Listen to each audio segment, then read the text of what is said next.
Hello everyone, welcome back to our channel reaction on India.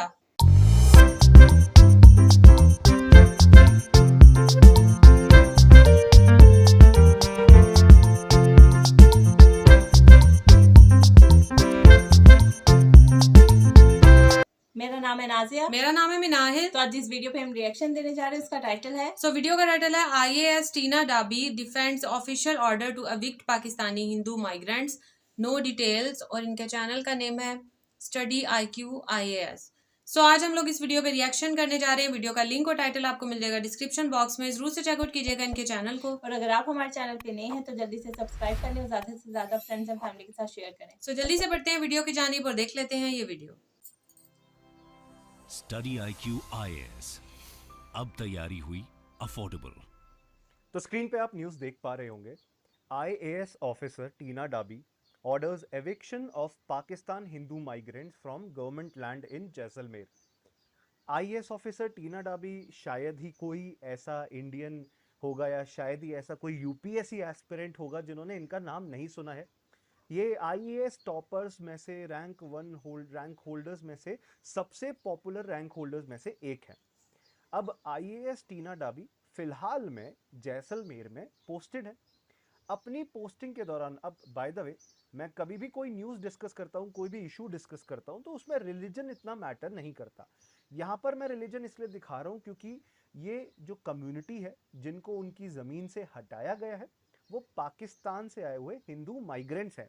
और जब मैं CAA के प्रोविजन समझाऊंगा इस न्यूज़ के साथ कॉन्टेक्स्ट में हमारे UPSC सिविल सर्विस एग्जाम के पॉइंट ऑफ व्यू से, GS paper 2 and GS paper 4 के पॉइंट ऑफ व्यू से, पॉलिटी एंड एथिक्स के पॉइंट ऑफ व्यू से, तो मुझे इस प्रोविजन पर थोड़ा ध्यान देना होगा कि वो हिंदू कम्युनिटी से हैं। उसके अलावा इस वीडियो का और कोई हिडन मोटिव नहीं है।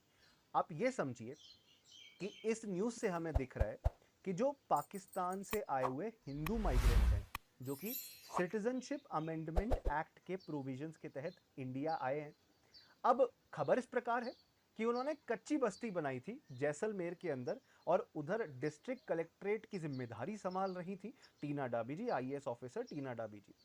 अभी क्या है, इन पाकिस्तानी हिंदू माइग्रेंट्स के द्वारा धरना दिया जा रहा है डिस्ट्रिक्ट कलेक्ट्रेट के ऑफिस के, एडमिनिस्ट्रेशन के ऑफिस की बिल्डिंग के बाहर कि 28 जगहों पे हिंदू माइग्रेंट्स, पाकिस्तानी हिंदू माइग्रेंट्स ने कब्जा कर लिया था, इंक्रोचमेंट कर लिया था। इंक्रोचमेंट का मतलब कहीं पर जबरदस्ती जमीन अपने पास ले लेना, कब्जा करना, वहां पर रहने लगना, ठीक है ना। एक्चुअली ये वो हिंदूज हैं जो पाकिस्तान से इंडिया में भाग कर आए हैं परसिक्यूशन से बच बचाकर, जहां पर पाकिस्तान में माइनॉरिटी कम्युनिटीज के साथ Sikh, Christian, Hindu, Jain, Buddhist, Parsi minority community के साथ बहुत ज़्यादा डिस्क्रिमिनेशन होता है, उनके राइट्स छीने जाते हैं, अधिकार छीने जाते हैं।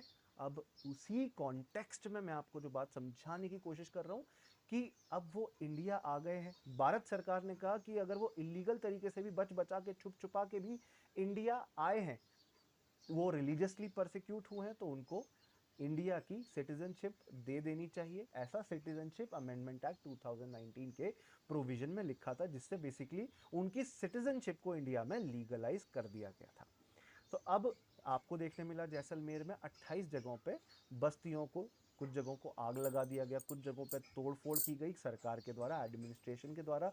और उसी वजह से ये महिलाएं जो उन बस्तियों में रहती थी वो प्रोटेस्ट कर रही हैं, धरना दे रही हैं कि हमें ज़बरदस्ती, हमें हमारे घर से बाहर निकाल कर, हमें उस प्रोटेस्ट की जगह से हमें हटाया जा रहा है, हमारे को ज़बरदस्ती हमारे घर से बाहर निकाल दिया गया है। अब हम जाएँ तो जाएँ कहाँ, रहें तो रहें कहाँ, राइट।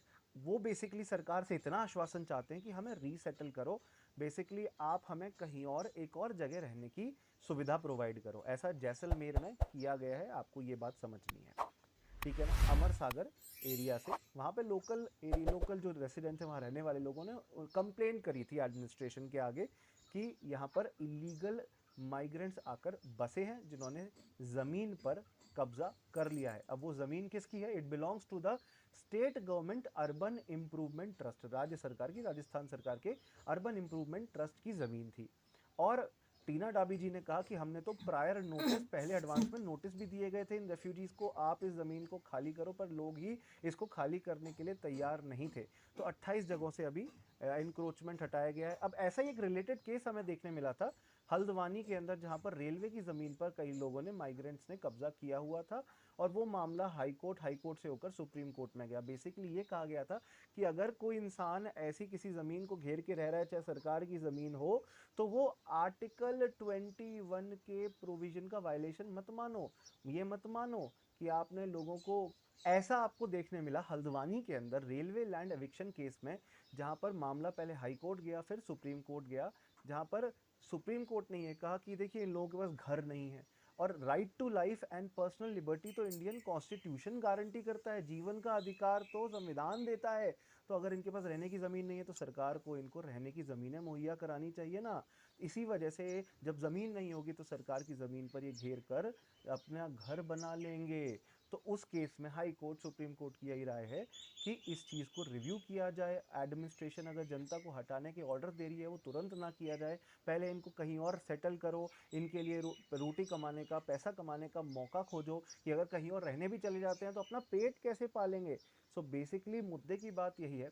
सुप्रीम कोर्ट ने कहा था उस केस में, हल्द्वानी के अंदर रेलवे लैंड केस में, कि आप और कहीं ढूंढो ज़मीन। ऐसे ही मुंबई में भी ऐसे ही स्लम्स रिहैबिलिटेशन केस में सुप्रीम कोर्ट ने यही गाइडलाइन दी थी कि ऑल्टरनेट जगह पर रहने की सुविधा प्रोवाइड करो, क्योंकि उनकी right to life and right to livelihood, जीवन का अधिकार और जीविका का अधिकार, पैसा कमाने का अधिकार, ये वायलेट होगा अगर इस तरीके से आप प्रोटेक्ट नहीं करते हो। तो इंडिया में भी राइट टू लाइफ को बहुत वैल्यू दी जाती है। कॉन्स्टिट्यूशन के आर्टिकल 21 में अलग अलग तरीके से राइट टू लाइफ का बेनिफिट हमें मिल रहा है। Right to have a clean environment, साफ सुथरा वातावरण चाहिए, right to have clean water, साफ पीने का पानी चाहिए, ऐसे कई सारे अधिकार मिले हैं।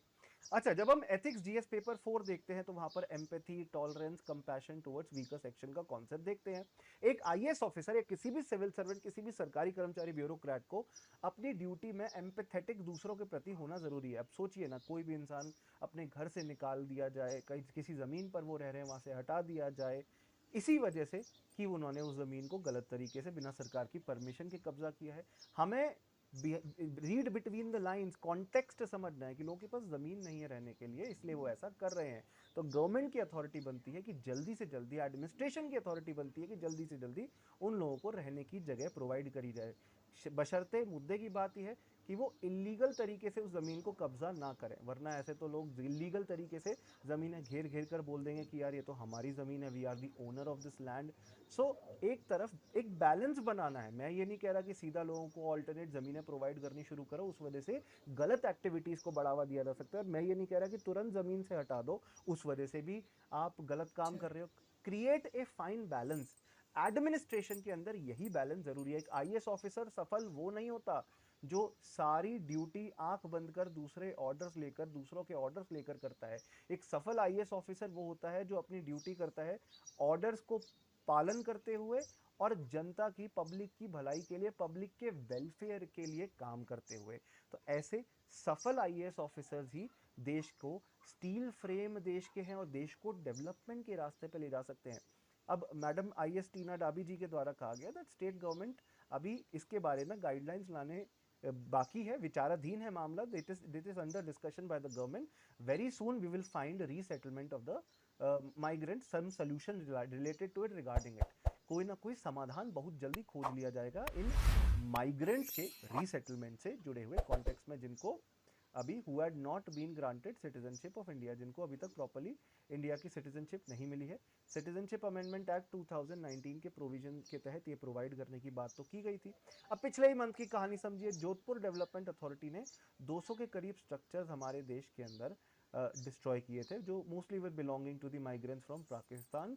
पाकिस्तान से जो इंडिया में लोग आए थे बचाकर, एंटी एनक्रोचमेंट ड्राइव के तहत, मतलब जो ज़मीनें घेरी हुई हैं लोगों को, उस ज़मीनों को खाली करने के तहत। अब इसके बाद आपको पता चला कि उसी ज़मीन को वहीं पर रहने वाले लोगों के द्वारा केस फाइल किया गया था, राइट, कि जयपुर डेवलपमेंट अथॉरिटी की ज़मीन जो है वो उनको इलीगल तरीके से सेल की गई थी, ज़मीन बेची गई थी। तो आम जनता को तो रहने की ज़मीन चाहिए, वो कैसे भी अपने लिए, अपने परिवार के लिए एक सेफ हेवन खोजेगा जहाँ पर उनको सहारा मिल सकता है। 2019 में मोदी गवर्नमेंट, जो करंट गवर्नमेंट है हमारी, उनके द्वारा सिटीजनशिप अमेंडमेंट एक्ट पास किया गया था। इस पर काफ़ी कंट्रोवर्सी भी उठी थी।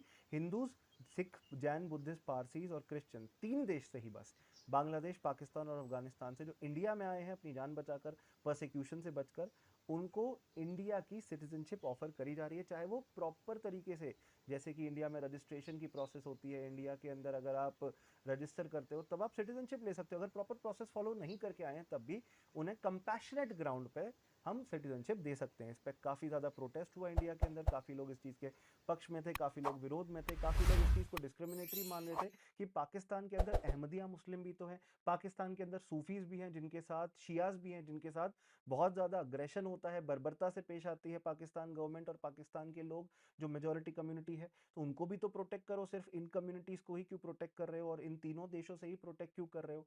तो इस पर काफ़ी ज़्यादा इंडिया के अंदर बवाल उठा था, इंडिया में काफ़ी इशू बना था, दिल्ली एनसीआर के अंदर काफ़ी हैवी प्रोटेस्ट हुए थे सिटीजनशिप अमेंडमेंट एक्ट के बेसिस पर। मैं बस इतना ही कहना चाहता हूँ कि the intention of the act is good, अच्छा कानून है, ऐसा कोई इसमें गलत चीज़ नहीं है।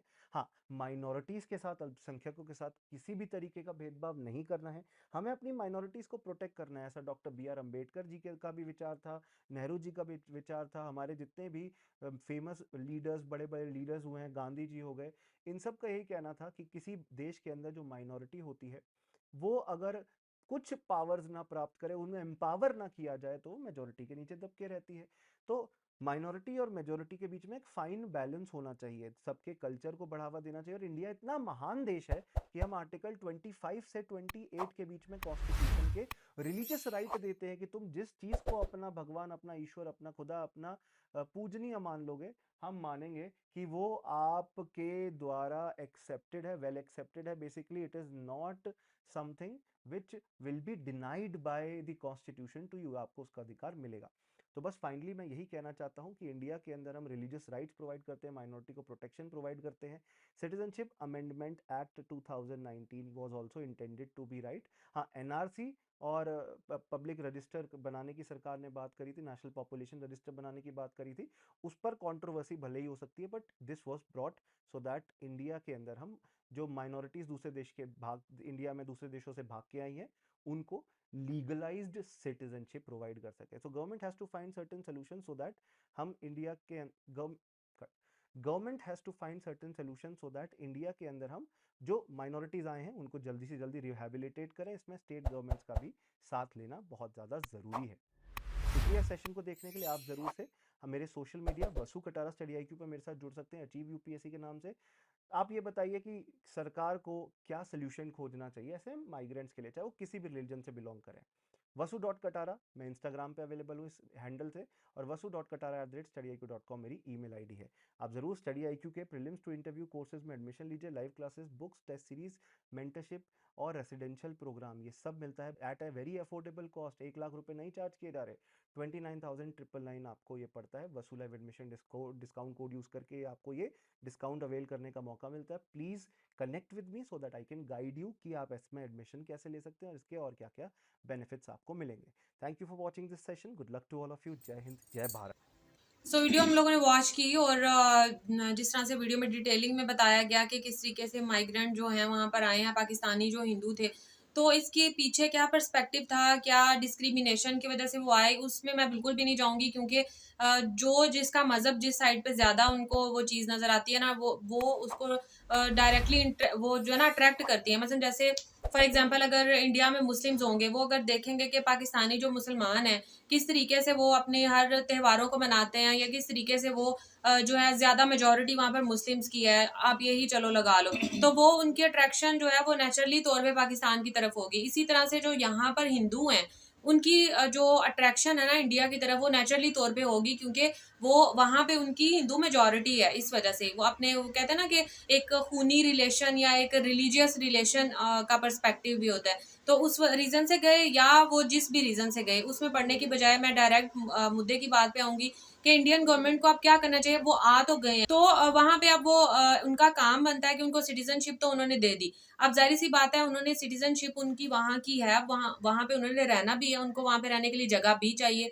तो अब ये कि वो जहाँ पर रह रहे हैं, अब उनको कुछ अरसा हो गया रहते हुए, अब वहाँ के लोग उन पे जी केस कर दें कि ये तो अब यहाँ पे टिक ही गए हैं, ये तो यहाँ से जाने का नाम ही नहीं ले रहे, उन्होंने जमीन भी, जाहिर सी बात है हर जगह पर किसी भी माइग्रेंट को वहाँ पे सेटल होने के लिए कुछ टाइम लगता है। अब वो वहाँ पर जॉब करेंगे, कुछ भी करेंगे, उनको टाइम लगेगा कुछ सेविंग करने में, वो जगह खरीदने में, जाहिर सी बात है उनको वो टाइम लगेगा। या तो फिर हुकूमत जो है वो कुछ ऐसी स्कीम निकाले उनके लिए कि एक एक कमरे का या 2 कमरों का घर उनको हर फैमिली को दे, ताकि उन पे ये इशू ही ना बने।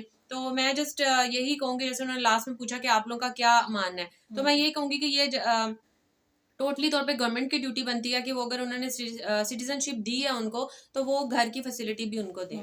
और जैसे इस वीडियो में ये कह रहे थे कि जिस जमीन पे वो लोग वो रह रहे हैं वो ट्रस्ट की जमीन है गवर्नमेंट की, लेकिन ट्रस्ट की है, तो है ट्रस्ट की है, तो मैं तो ख्याल से वहीं पे जो है वो आप वाली बात के एक एक दो दो कमरे के उनके जो है वो घर बना के जो है वो दे दिए जाएं, क्योंकि अभी वो वहां से आए हैं और अपना सब कुछ छोड़ कर आए हैं यहाँ पे, बिल्कुल एक उनके लिए नई जगह है। अच्छा, यहाँ पे जो कहते हैं कि इंडियंस जो है वो हिंदू जो है कहते हैं कि जी जितने भी आप हिंदुओं से बात कर लो कि जो पाकिस्तान में हिंदू है उनके साथ बहुत बुरा सलूक किया जा रहा है, उनको यहाँ पे वापस आ जाना चाहिए।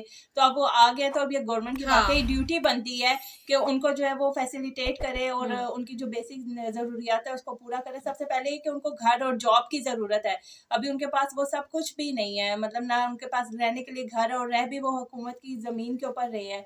तो ज़ाहिर पता है कोई भी इलीगल तरीके से रहेगा हुकूमत की जमीन पे वो तो निकालेंगे, लेकिन ये हुकूमत की और स्टेट की, जैसे वो IAS की बात करते हैं, उनकी जिम्मेदारी बनती है कि उनको जो है वो घर प्रोवाइड करे, जॉब्स प्रोवाइड करे, ताकि वो भी एक जिस तरह आम हिंदू अपनी जिंदगी वहाँ पे गुजारे वो भी वहाँ पे अपनी जिंदगी गुजार सके। सो खैर इसके बारे में इतना ही कहेंगे। होप सो आपको हमारा रिएक्शन अच्छा लगा होगा। अगर आप लोग इसके बारे में कुछ बोलना चाहते हैं तो आप लोग कमेंट कर सकते हैं। सो ये था हमारा आज का रिएक्शन। तो अगर आपको हमारा रिएक्शन अच्छा लगे तो वीडियो को लाइक कर दिए और चैनल को ज़्यादा से ज़्यादा सब्सक्राइब करें। सो मिलेंगे इंशाल्लाह आपसे नेक्स्ट रिएक्शन वीडियो के साथ। तब तक दें हमें इजाज़त। अल्लाह हाफिज़।